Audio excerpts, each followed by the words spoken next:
Hoje o Senhor quer falar aos nossos corações. Aleluia. Fala comigo, fala, Senhor. Decidi te obedecer por amor. Eu preciso aprender o caminho do teu coração. Fala comigo como um pastor que conduz o seu rebanho. É uma alegria estar aqui com os irmãos. Sou muito grato a Deus pelo privilégio, oportunidade, a bênção de poder estar aqui com os irmãos. Quero agradecer, já tenho feito isso pessoalmente, mas quero agradecer publicamente ao nosso irmão Maurício pela forma sempre amorosa com que ele nos recebe e nos acolhe. E toda a sua equipe trabalha aí para nos ajudar a termos um bom momento aqui com o Senhor e uns com os outros. Mas quero agradecer assim de um modo muito especial ao nosso irmão, o presbítero Edmar, pelo esforço que ele faz e tem feito nesses últimos 8 anos para que a gente se reúna. Na verdade, quando eu era pastor em Maringá, na primeira igreja, primeira IPI de Maringá, eu conversei um dia com o Edmar e joguei esse desafio para ele de abrir uma oportunidade para que estivéssemos juntos, especialmente aqueles pastores que tinham pouca oportunidade de ir a um congresso. E ele, uma pessoa assim muito dinâmica e empreendedora, aceitou o desafio e começamos a fazer então esse encontro. Eu era apenas uma espécie de um mentor que ficava por trás disso. E graças a Deus eu vejo que ele persevera nisto e tem feito isto com alegria no coração dele e tem proporcionado a todos nós um tempo muito bom de crescimento, de aprendizado. Eu quero então agradecer e quero que vocês saibam disso, que foi um desafio feito há 8 anos atrás a um homem que estava chegando na igreja ainda praticamente, e ele encarnou esse projeto. Atualmente eu sou pastor numa igreja nos Estados Unidos, é uma igreja de americanos e brasileiros. Ela começou com os brasileiros e se juntou a um grupo de irmãos americanos, e hoje nós somos uma igreja que temos cultos em português e cultos em inglês. Somos ali cerca de 450 pessoas. E está aqui comigo, me acompanhando, porque isso faz parte do trabalho dos pastores. Está comigo aqui apenas para me acompanhar como irmão, como amigo, como companheiro de oração, o pastor titular da igreja onde eu sou pastor, que é o pastor Rick Dawes. Ele está com a sua filha e nós estamos aqui convivendo com vocês nesses dias. Eu gostaria apenas de fazer uma menção e pedir que ele ficasse em pé. Ele está ali atrás. Pastor Rick Dawes, please, can you stand up, please, for the people? Catherine too, can you stand up, Catherine? É aquele irmãozão lá, vocês podem falar com ele. Ela fala português e ele entende um pouquinho também. Hoje à tarde, às 3h30, nós vamos estar aqui nesse lugar. Se alguém quiser conversar com o pastor Rick Dawes e perguntar alguma coisa a respeito de tudo isso, como é que se vive, como é que é o evangelho nos Estados Unidos e etc., a gente vai estar aqui. Se houver alguém interessado, é só vir e a gente vai conversar com ele. Se você quiser, se não, não há problema também, você fica à vontade. Acho que está bom, né? Já vamos ler a palavra do Senhor. Evangelho de João, capítulo 14. Enquanto você procura, eu queria dizer para você Tradicionalmente se faz uma devocional, assim, para gerar um certo conforto nas pessoas, né? E eu estou muito preocupado, porque eu não sei, assim, se eu vou conseguir fazer isso. Então eu peço que vocês fiquem muito atentos, que vocês ouçam e orem ao Senhor para que o Senhor fale conosco mais uma vez nesta manhã. Amém? Abra sua Bíblia, Evangelho de João, capítulo 14, do versículo 16 em diante. Vamos ficar em pé um pouquinho e vamos fazer a leitura.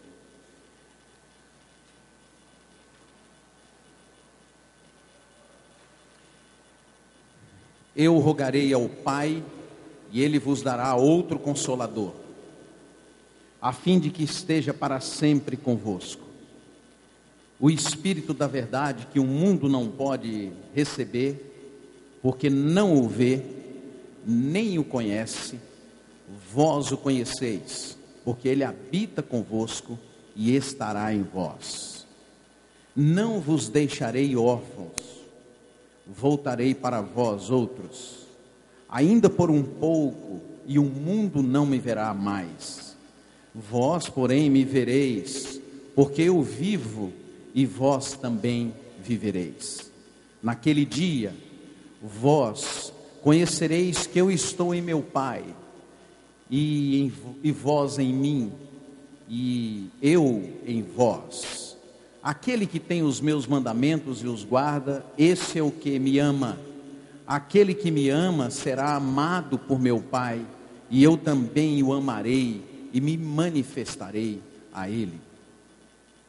Disse-lhe Judas, não o Iscariotes: de onde procede, Senhor, que estás para manifestar-te a nós e não ao mundo?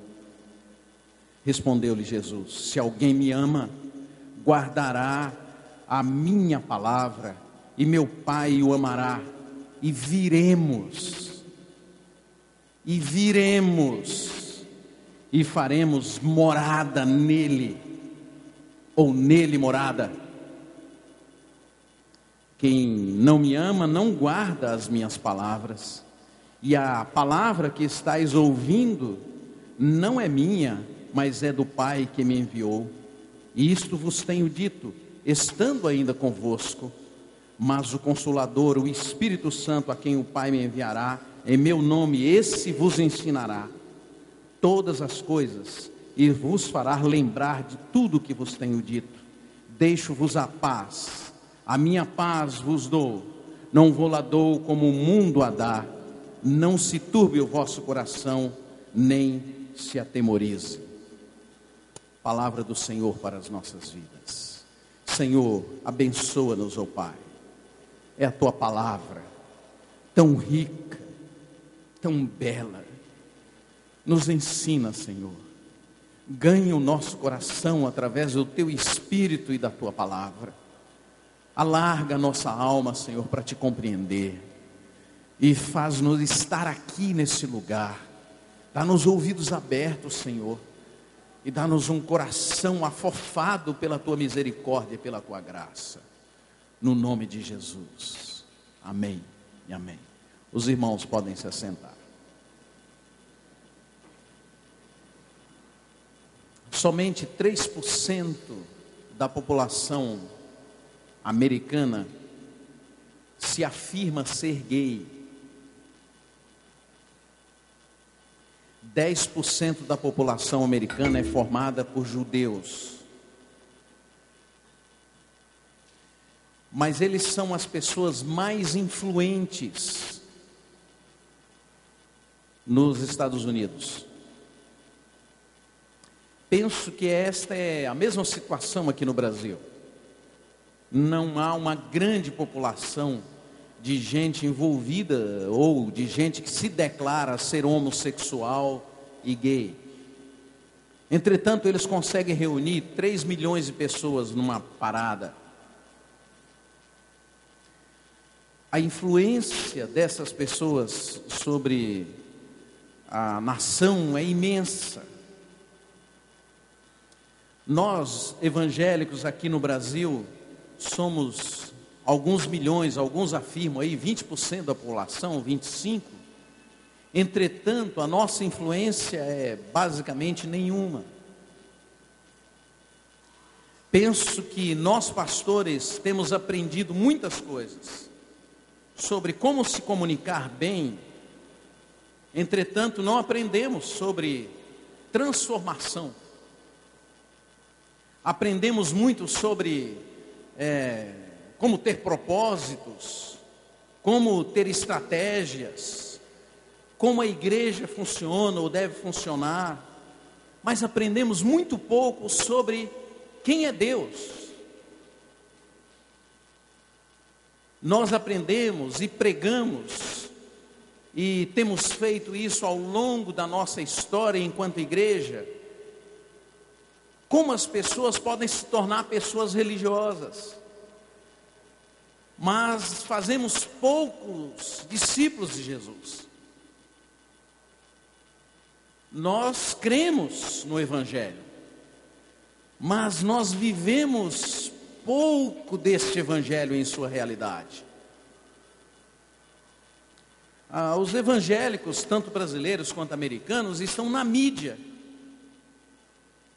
Nós ligamos a televisão, são vários canais, vários pregadores, todos presentes na mídia. Mas isso não faz nenhuma diferença no mundo onde nós estamos vivendo. Nós aprendemos também a como nos divertir, ao invés de aprendermos como louvar e como adorar a Deus. Aqui estava Jesus, diante dos seus discípulos, vivendo um momento muito singular na sua vida, muito especial. Ele vivera com aqueles discípulos diariamente. E agora ele diz aos discípulos que ele precisava ir. E todas as vezes que você ler no Evangelho essa expressão de Jesus dizendo que ele precisava ir para o Pai, que ele precisava morrer e ressuscitar, todas as vezes, na sequência dos textos, os discípulos manifestam a sua tristeza, porque eles iriam ficar privados da presença física de Jesus.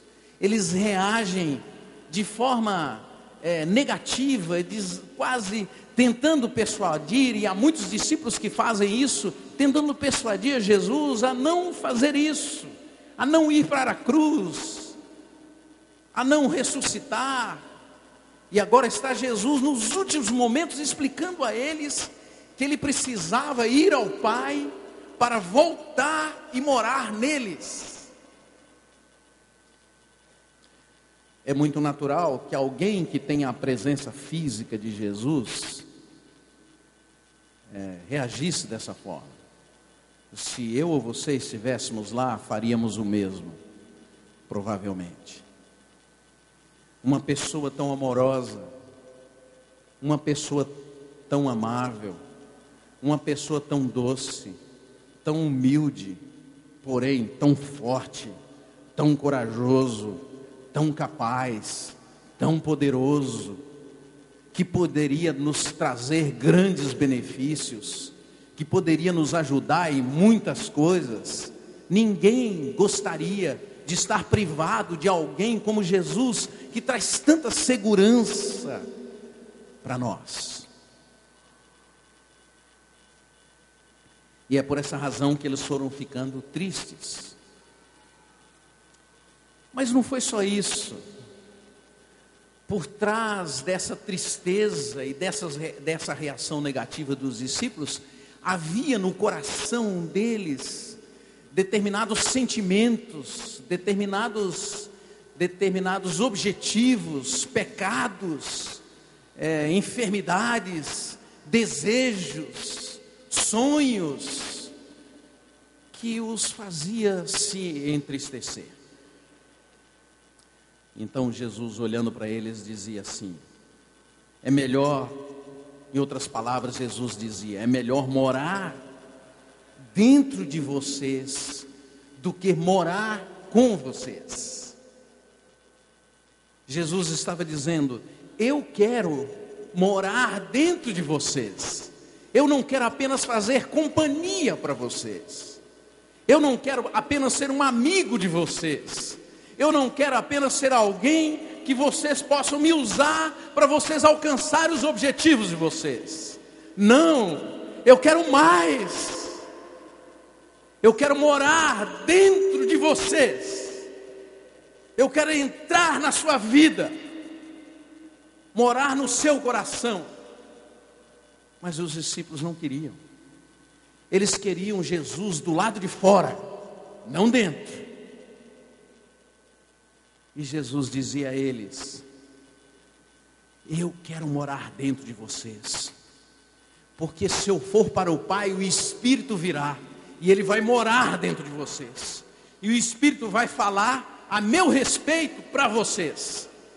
Vocês vão ampliar a compreensão de quem eu sou, porque o Pai que falou com vocês de muitas maneiras até aqui, agora Ele vem para dentro. O Pai que disse a meu respeito para vocês, através da pomba, através da voz, agora Ele virá para morar em vocês, para falar a meu respeito com vocês. Quero morar na alma, quero morar dentro de você para curar você, para ir aonde você vai, para andar por onde você anda, para falar através de você. Quero morar na sua vida, ocupar seu coração, falar das coisas do Pai para você. Eu quero, é o meu desejo. Eu sou o Senhor e quero morar na sua vida. E os discípulos se entristeciam.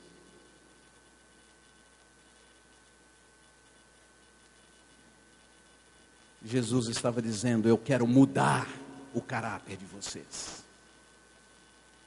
Eu quero fazer de vocês homens e mulheres amorosos, homens e mulheres transformados, homens e mulheres parecidos com o Pai. Jesus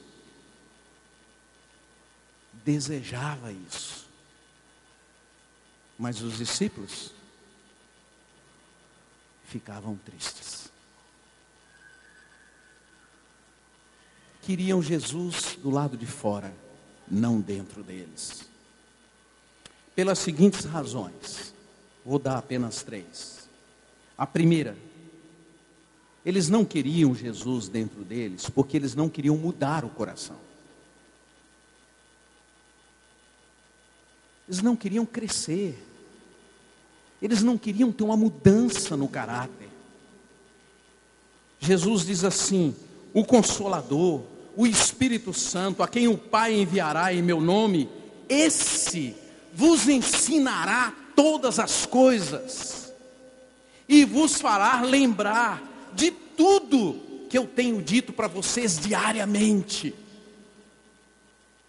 Ele diz mais: quando vier, porém, o Espírito da verdade, Ele vos guiará a toda a verdade, porque não falará por si mesmo, mas dará tudo o que tiver ouvido, e vos anunciará as coisas que hão de vir. Ele estava dizendo assim: existem verdades que vocês não compreendem se eu estiver do lado de fora. Existem coisas que vocês não vão entender se eu estiver do lado de fora. Eu preciso morar dentro de vocês para que vocês entendam a verdade. Se eu continuar aqui do lado de fora, vocês vão continuar infantis, crianças, imaturos. A minha presença física atrapalha vocês. Eu venho, eu vou para o Pai, não vos deixarei órfãos, eu voltarei e vou morar dentro de vocês, para produzir em vocês maturidade, crescimento. Gente barrançuda, que conhece Deus, que anda com Deus, vive com Ele, aonde vai, Ele está dentro.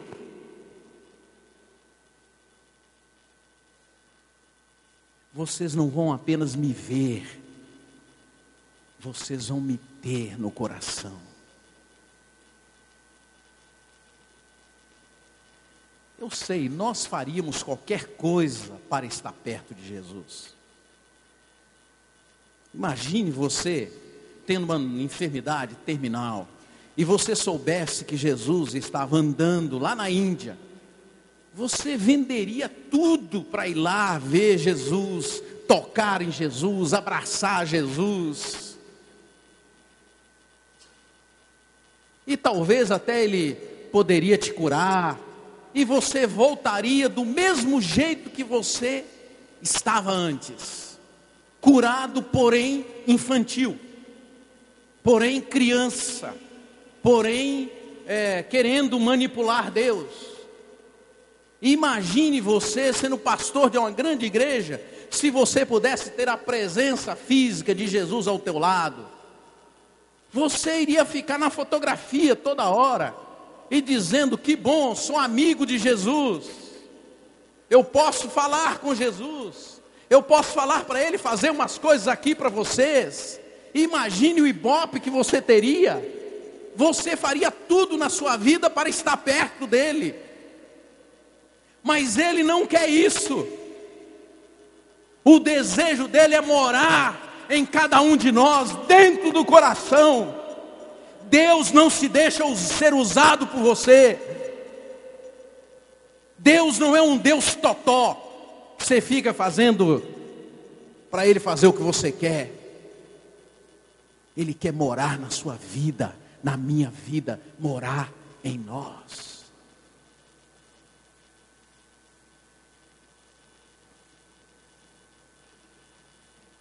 Mas Deus é Deus. Ele deixa os discípulos. Sai de cena. Porque só Deus pode fazer isso. Só Deus pode deixar os seus filhos sem a sua presença física. Só Deus pode fazer isso. Só um Deus amoroso é capaz de deixar os seus filhos, que queriam estar perto dele, se aproveitar dele, que queriam um Deus mágico, só Deus é capaz de deixar e voltar para morar no coração de pessoas que sejam, mesmo que elas sejam assim. Os discípulos eram pessoas religiosas, acostumadas a ver e a tocar, a ver os milagres, a perceber as coisas que estavam ali acontecendo. Porque eles foram se acostumando com aquilo. Eles só acreditavam se vissem. E assim somos muitos de nós. Só acreditamos se vemos. Só reagimos se houver algo espetacular acontecendo. Se houver arrepios, aí nós falamos: Deus está presente. Deus em nós, não são muitos que querem. Deus Emanuel, Deus conosco, nem todos querem.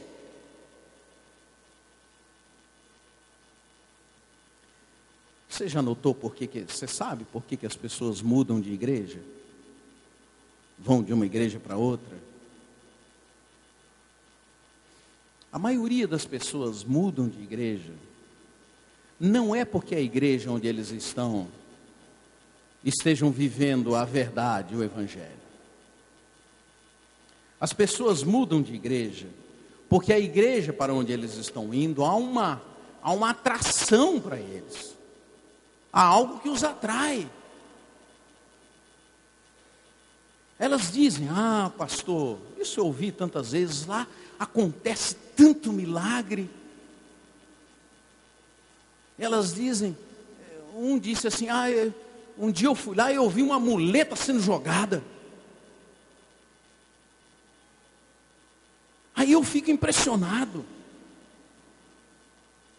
Ou então diz assim: o pastor é muito bacana, é gente boa demais, tem uma palavra maravilhosa.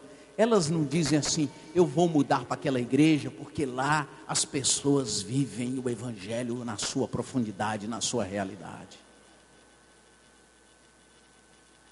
Aí eu fico pensando, para que eu fui chamado?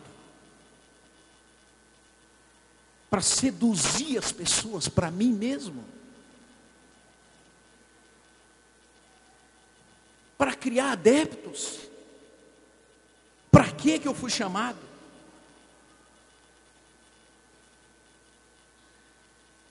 Jesus olha para os discípulos e diz assim: eu preciso ir, porque eu quero morar no coração de vocês.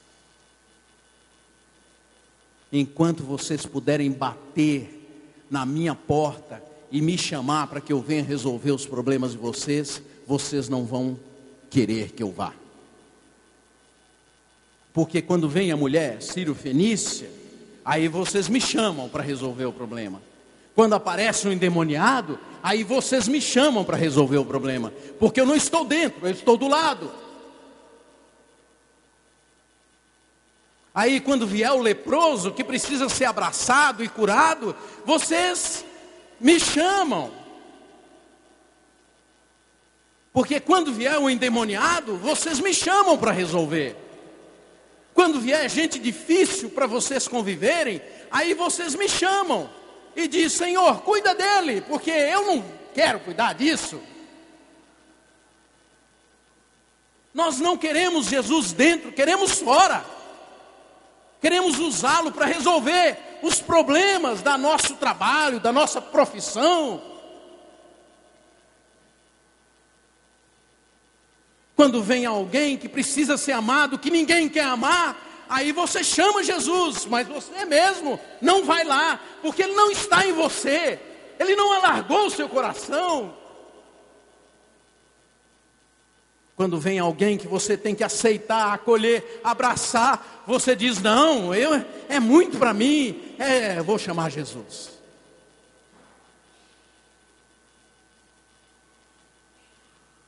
O que Jesus estava dizendo era: agora eu quero morar em vocês, vocês vão ter que olhar para a vida de vocês, vocês terão que ser transformados,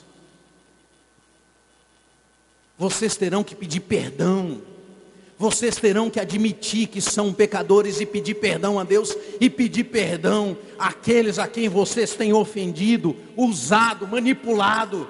Vocês, discípulos que estão com essa ambiçãozinha aí de serem poderosos, vocês vão ter que tratar isso com Deus, porque eu virei para morar no coração de vocês e vou revelar a podridão que vocês têm na alma, não para envergonhar vocês, mas para vocês mesmos.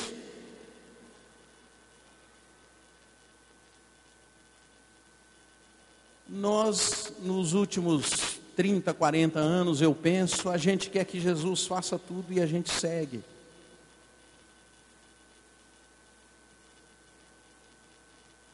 Não olhamos para a nossa própria vida. Por isso, nunca crescemos, nunca aprendemos, continuamos eternas crianças. Jesus vem e diz para eles: vocês não estão preparados para encarar este mundo. Eu preciso morar em vocês.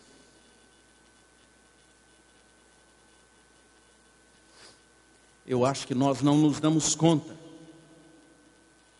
de que Deus nos livra do conforto para que a gente cresça. Jesus diz assim: olha, esse momento vai ser maravilhoso. Eu virei morar em vocês. Então todas essas coisas que vocês têm no coração, esses porões da alma de vocês, esses basements cheios de doenças, de enfermidades, vão ser tratadas. Aquelas coisas mais sujas, aquelas intenções mais impuras, aquelas ambições desordenadas do coração de vocês, aquelas taras que a gente mantém guardadas, enfiadas lá para dentro, e que não aparecem aqui no púlpito, nem no convívio com as pessoas, essas coisas eu, o Filho do Deus vivo, quero entrar e tratar, curar você, para você ser gente grande, gente madura.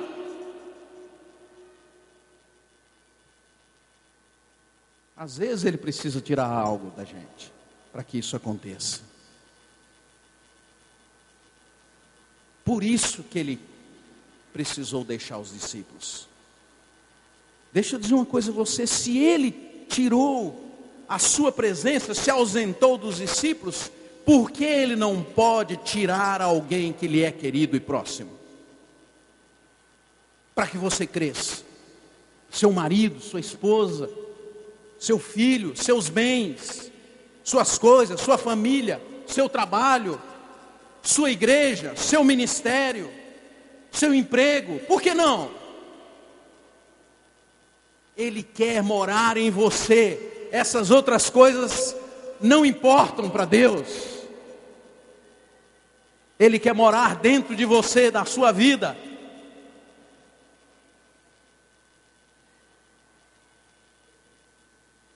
Em segundo lugar, os discípulos não queriam que Jesus morasse neles, porque eles achavam que eles já sabiam tudo de Jesus. Judas, não o Iscariote, diz assim: de onde procede, Senhor, que o Senhor tenha que se manifestar a nós, os discípulos? Nós já sabemos tudo, nós já conhecemos tudo. Aqui entre nós, que somos pastores, essa é a nossa, vamos dizer assim, a nossa pegada, esse é nosso jeito. Pastor entende de tudo, de agronomia, parto, de corte judicial, nós sabemos tudo. Não há um assunto que alguém trate conosco que a gente diga que a gente não sabe. Sabemos jogar bola, sabemos de futebol, sabemos de tudo. E achamos que sabemos de Jesus também. Ele diz assim: olha, eu quero me revelar a vocês. Vocês não me conhecem ainda. Vocês têm uma imagem negativa a respeito de quem eu sou. Eu não sou isso que vocês estão pensando. Eu sou muito mais. Eu não sou aquele que vai ser o rei aqui de Israel. Vocês estão enganados. Eu vim a este mundo para ir agora morrer, ressuscitar e ir para o Pai e voltar e morar em vocês. Me entendam.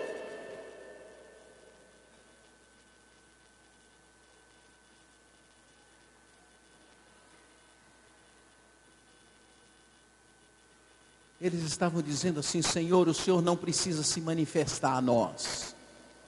Talvez alguns de nós aqui tenhamos esse mesmo sentimento. Eu não preciso da manifestação de Deus, eu já sei quem é Ele, eu já conheço, eu já creio em Jesus, Ele já está aqui, Ele mora aqui comigo. Está tudo resolvido. Aquela era uma má notícia para eles. Para muitos de nós, se o Senhor chegar e talvez Ele esteja falando com você agora, você esteja dizendo assim: ah, eu não estou gostando disso, porque eu já creio em Jesus. Eles queriam Jesus para ser usado.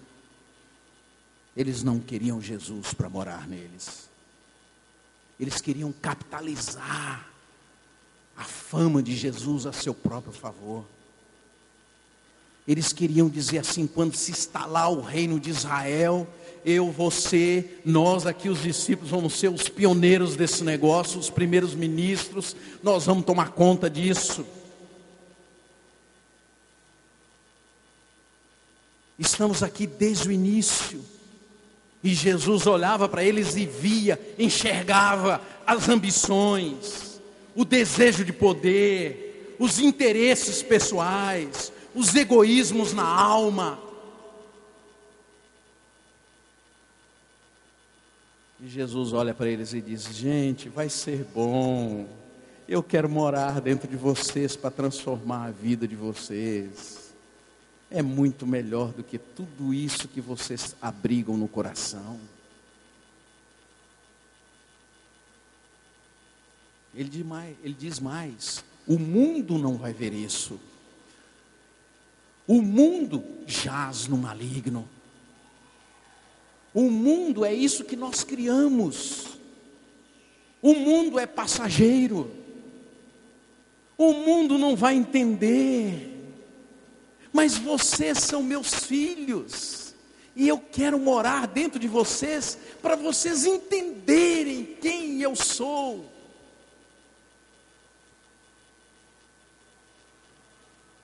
O Espírito Santo, o Consolador, o Espírito da verdade, que o mundo não entende, não vê, não pode. O Espírito que fala da parte do Pai, que fala de Jesus e de Deus. O Espírito de Jesus, ele afirma, vai morar em vocês. Por que ele não vem morar?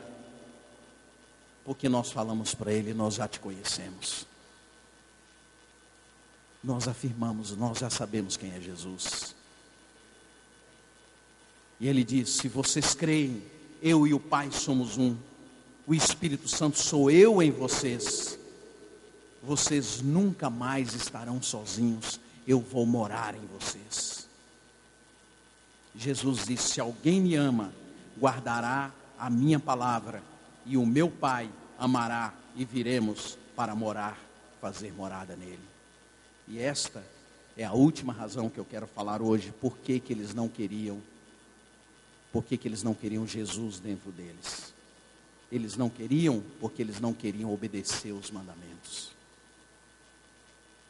Os mandamentos de Jesus se resumem a 2. Amar a Deus de todo o coração e o próximo como a si mesmo. Mas eles não queriam isso. Eles queriam ter um Jesus ali para amar por eles. Eles teriam que amar o leproso, o doente, o enfermo, o isolado da sociedade.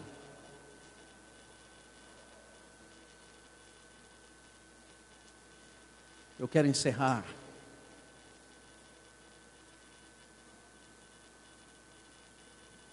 dizendo para vocês o seguinte: a presença do Senhor Jesus no nosso coração gera muito mais do que tudo que nós temos experimentado. Gera mais do que arrepios, gera mais do que emoções, gera mais do que bons sentimentos, gera mais do que esses transes que a gente está acostumado a ver por aí, gera mais do que esse sentimento, agora eu estou bem, estou abençoado, gera muito mais. Não é um acontecimento de alguns momentos, não é um acontecimento de congressos, não é, é morada, é residência, é habitação, é transformação a cada dia, a cada instante. É a mente ser ganha pelo Senhor. E aí a gente vai perdendo o medo de encarar a nós mesmos, o medo de fazer a viagem para dentro, o medo de abrir os lábios e anunciar o Evangelho com todo o poder e com toda verdade, toda realidade, integridade que ele deve ser pregado. Aí a gente vai perdendo o medo de perder pessoas. A gente vai perdendo o medo ou a necessidade de ficar agradando as pessoas. Porque aí a gente é habitado por alguém que é o Senhor, que é Deus vivo. Os discípulos se entristeciam porque eles não sabiam o que iria acontecer com eles. Eles nunca imaginariam que 50 dias depois o Espírito Santo seria derramado e que Pedro iria se levantar diante de uma multidão de pessoas.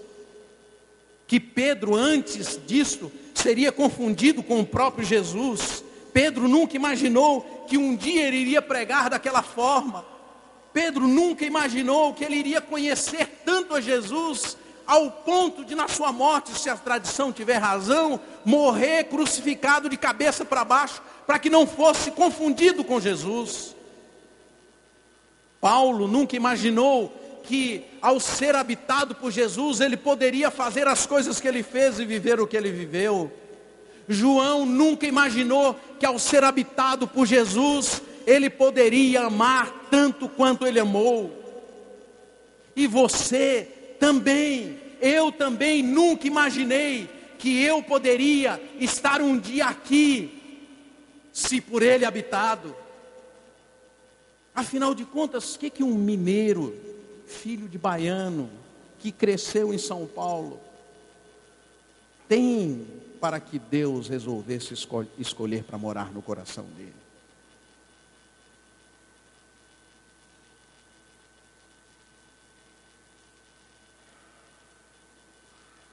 Depois que eu comecei a entender isso, os porquês pararam na vida. Porque não tive pai nem mãe. Porque sempre fui pobre. Porque adoeci. Porque fui criticado ou não. Nunca pedi para Deus confirmar nada em milagres. Nem através de anjo, nem de sinais. Nem de fazer grandes milagres. Nunca pedi para Ele fazer nada por mim. Eu sei que Ele vive em mim. Eu creio nisto. Nos piores momentos da minha vida e da minha existência, Ele não me abandonou, nem antes e nem depois. Já andei com Ele, pequei com Ele, errei com Ele, acertei com Ele, me quebrei, me machuquei com Ele, aprendi com Ele. A vida inteira é com Ele, dentro do coração.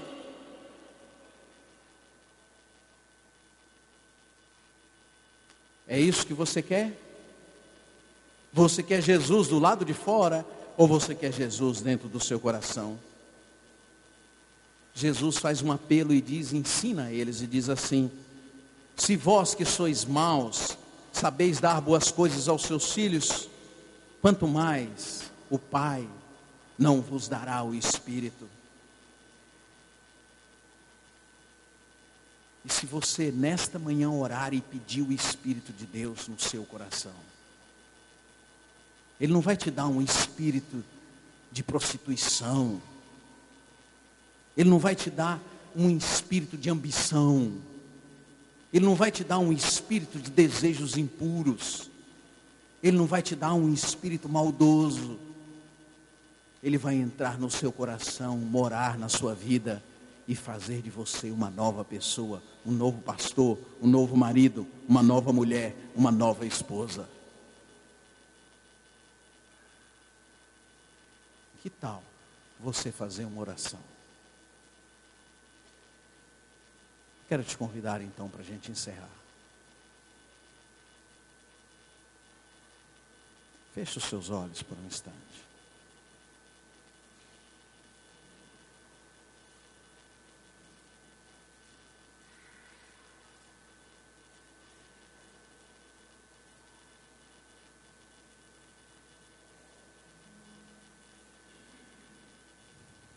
Quem sabe você pode orar assim: Pai, entra no meu coração.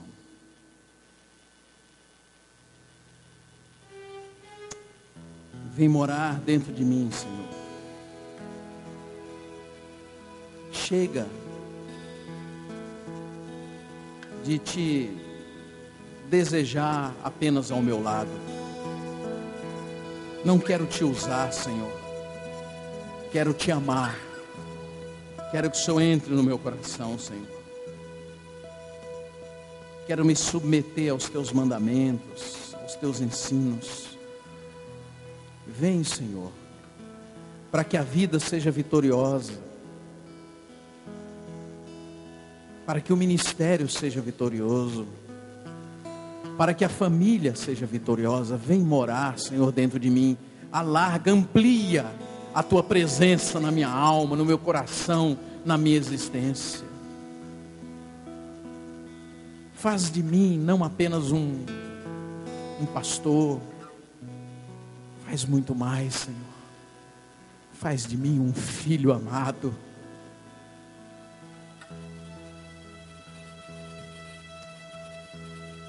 Senhor, obrigado, porque eu fui chamado para ser habitado por Ti. Não para Te ter do meu lado apenas. Obrigado, porque em mim, em nós, não há nada que o Senhor pudesse ver de bom. Mas o Senhor viu alguém que o Senhor desejou morar no coração. Somos gratos, Senhor, por isso. E é isso que enche o nosso coração de alegria. É isso que nos motiva, é isso que nos empurra para viver, para crescer, para aprender. É o fato de ter fé, consciência, que fomos chamados para ser habitados por esse Deus vivo. Abençoa-nos, quebranta-nos, no nome de Jesus. Amém.